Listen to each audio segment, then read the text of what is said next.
Hello dear friends, इस वक्त मैं हूँ एक यूनिट है यहाँ पे वुड कार्विंग का। वुड कार्विंग होती कैसे है, ये ट्रेडिशनल एक काम है सदियों पुराना। और स्पेशली अगर हम पाकिस्तान की बात करें तो चिनियोटी कार्विंग, वुड कार्विंग सबसे फेमस है। उसके लिए सबसे पहले ड्राफ्टिंग होती है। ड्राफ्टिंग पे इसका बनता है फॉन्ट, और ये फॉन्ट ड्रा होने के बाद इसमें देखिए अगर कैलीग्राफी भी है और डिफरेंट फ्लावर पैटर्न्स भी हैं। ये सारा चिनियोटी कार्विंग कहलाता है। और यहाँ पे ये यूनिट है उस्ताद सतार साहब का बावलपुर में। आज उसके वर्कशॉप का विजिट है और यहाँ पे इस वक्त यंग कारीगर काम कर रहे हैं वुड कार्विंग।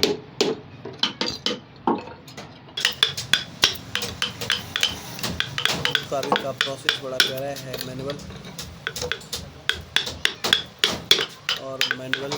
फिर वही जिस तरह हमने आप लोगों से ड्राइंग शेयर किए।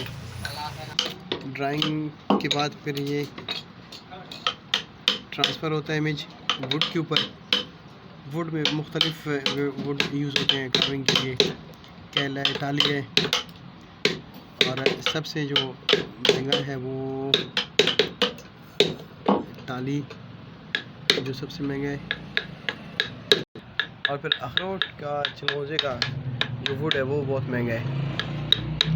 अब ये देखें, इसका ड्राइंग करने के बाद ये इसके ऊपर ड्राइंग हो गया ट्रांसफ़र।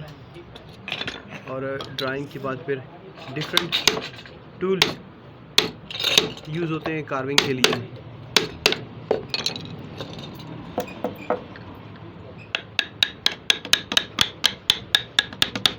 ये डिफरेंट टूल्स हैं जो कार्विंग के लिए यूज़ होते हैं।